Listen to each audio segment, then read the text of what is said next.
नमस्कार, मैं एम के पांडे। हमारी धारा पर आपका स्वागत है। महाभारत कथा के महान पात्र भीष्म पितामह आप इस पात्र से अच्छी तरह परिचित हैं। भीष्म पितामह ने 3 राजकुमारियों का अपहरण किया था। वह अपहरण क्या उचित था? इसी प्रसंग पर हम आपके समक्ष यह वीडियो प्रस्तुत करने जा रहे हैं। यह वीडियो आपको जरूर पसंद आएगा। इस वीडियो को आप लाइक शेयर कीजिएगा और हमारे चैनल को आप जरूर सब्सक्राइब कर लीजिएगा। हम सीधा उस मुद्दे पे आते हैं, प्रसंग पे आते हैं। महाभारत के सभी पात्रों में भीष्म पितामह अकेले ऐसे पात्र हैं जिन्होंने महाभारत की लड़ाई जब शुरू हुई तो उनमें 18 दिनों की लड़ाई में 10 दिन उन्होंने कौरव का नेतृत्व किया था। उनके सेनापति थे। आप अंदाजा लगा सकते हैं कि कितने बड़े योद्धा थे वो अपराजित योद्धा थे। तो अब उनकी इस शक्ति पर कोई संदेह नहीं है। उस शक्ति का उन्होंने कहीं उपयोग भी किया तो कहीं दुरुपयोग भी किया। 3 राजकुमारियों का इन्होंने अपहरण किया था, उस शक्ति का ही दुरुपयोग था। हम इस संदर्भ में आपके समक्ष अपनी धारणा रखेंगे, क्या है उचित या अनुचित।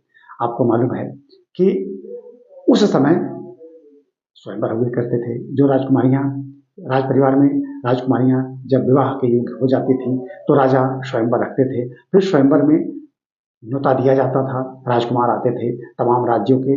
फिर उनको स्वतंत्रता थी अपने मन मुताबिक अपने पति को चुन लेना। जिनके गले में राजकुमारी वरमाला पहना देती थी वही उनका पति होता था। इसी परिप्रेक्ष्य में उस समय महाभारत काल के दौरान काशी नरेश ने अपनी 3 पुत्रियों के लिए स्वयंवर रखा। 3 पुत्रियां थीं, अम्बा, अंबिका, अंबालिका। तीनों बहनें थीं। अम्बा इनमें सबसे बड़ी थी। फिर अम्बा, अंबिका और अंबालिका तीनों का स्वयंवर रखा गया। उस समय सबसे प्रतापी साम्राज्य कुरुक्षेत्र था और उस समय भीष्म पितामह एक तरफ से उसके सर्वे सर्वा थे। उन्होंने शासक बनने से और विवाह करने से इनकार कर दिया था। उन्होंने व्रत लिया था, उन्होंने प्रतिज्ञा ली थी, इसलिए वो शासक तो नहीं थे लेकिन पूरे शासन की जिम्मेदारी वो संभालते थे। उनके सौतेले भाई विचित्रवीर्य उस समय के शासक हुआ करते थे। उस समय कुरुक्षेत्र के या इंद्रप्रस्थ के हम कहेंगे तो हस्तिनापुर भी कह सकते हैं हम। अब भीष्म पितामह को न्योता नहीं दिया गया था, यानी कुरुक्षेत्र को या इंद्रप्रस्थ को या हस्तिनापुर को न्योता नहीं दिया गया था। जब स्वयंवर रचा गया तो जब पता चला भीष्म पितामह को कि कुरुक्षेत्र को न्योता नहीं है, हस्तिनापुर को न्योता नहीं है, तो वो अत्यंत क्रोधित हुए और उस स्वयंवर सभा में पहुंच गए। बिना बुलाए पहुंचे। जब उनको देखा सभी लोगों ने, सभी राजकुमारों ने, तमाम देशों से आए राजाओं ने, तो उन पर कटाक्ष किया गया कि इसने प्रतिज्ञा तोड़ दी। उस पर ठहाके लगाए गए और जितने कटाक्ष करने चाहिए राजाओं ने उतने कटाक्ष किए। लेकिन ये तो आए थे कुछ अन्य मकसद से। उनको वह क्रोध था, वह गुस्सा कि क्यों कुरुक्षेत्र को या हस्तिनापुर को न्योता नहीं भेजा गया था। उन्होंने सीधा काशी नरेश को कहा कि आपने हमारा अपमान किया है न्योता न भेजकर, तो मैं तीनों राजकुमारियों को यहाँ से अपहरण करके ले जाऊंगा, उठा कर ले जाऊंगा। विरोध हुआ लेकिन सबको पराजित किया भीष्म पितामह ने।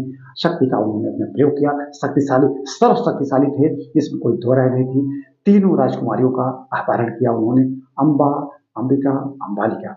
अपहरण जब किया उन्होंने तब तक स्वयंवर का कार्य लगभग पूरा हो चुका था। स्वयंवर चल रहा था और फिर राजकुमारी अम्बा ने, राजकुमारी अम्बा ने जिनका अपहरण किया था वो थे शाल। राजा शाल को उन्होंने अपना पति मान लिया था और अभी स्वयंवर पूरा भी नहीं हुआ था, पूरे कार्यक्रम चल ही रहे थे। फिर तीनों राजकुमारियों का अपहरण कर लिया गया। अपहरण करके जब रास्ते में जा रहे थे तो शाल्व से लड़ाई भी हुई और शाल्व पराजित भी हुए। फिर वो तीनों राजकुमारियों को लेकर हस्तिनापुर आए। हस्तिनापुर आने पर अपने सौतेले भाई विचित्रवीर्य के सामने इनके विवाह का प्रस्ताव रखा गया। विचित्रवीर्य ने 2 राजकुमारियों से तो विवाह कर लिया, यानी अम्बा को छोड़कर अंबिका और अंबालिका से विवाह तो कर लिया, लेकिन अम्बा को उन्होंने नहीं स्वीकार किया। क्यों? क्योंकि वो पहले ही अपना पति स्वीकार कर चुकी थी वरमाला डालकर, तो उन्होंने इनकार कर दिया। फिर सत्यवती माता सत्यवती ने भीष्म पितामह के सामने प्रसंग रखा और फिर पूछा गया, उनसे पूछा गया, सत्यवती माता सत्यवती से पूछा गया, अम्बा ने पूछा कि अपहरण क्यों किया गया, तो बताया गया सारे कारण। फिर उन्होंने स्वीकार किया कि जबरन लाया गया है। फिर भीष्म पितामह के सामने भी विवाह का प्रस्ताव रखा गया, अम्बा ने स्वयं रखा, लेकिन ये प्रतिज्ञाबद्ध थे, उन्होंने विवाह करने से इनकार कर दिया।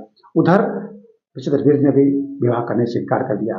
फिर आगे भीष्म पितामह को अपनी गलती मालूम हुई कि हमने गलती की है, गलती उन्होंने स्वीकार भी किया और फिर उन्होंने अम्बा से कहा कि आप स्वतंत्र हैं और आप शाल्व के पास जा सकती हैं, शाल्व से विवाह कर सकती हैं।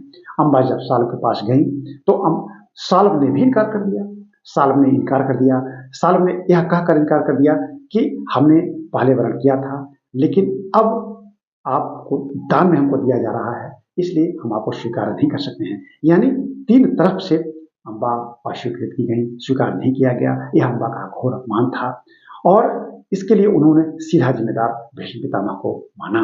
फिर भीष्म पितामह के सामने पुनः इन्होंने अपना प्रस्ताव रखा, लेकिन भीष्म पितामह स्वीकार नहीं किया। परशुराम भी इस बीच में पड़े थे। वह प्रसंग बहुत लंबा चौड़ा है।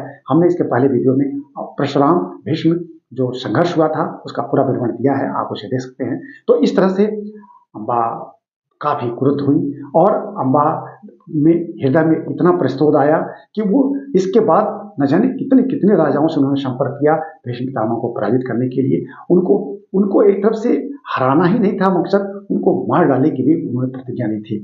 फिर तपस्या उन्होंने किया। आगे की कहानी बहुत लंबी चौड़ी है, हमने 2-3 वीडियो डाले हैं, आप देख सकते हैं। यह प्रसंग इतना ही हम आपके सामने रखना चाहते थे।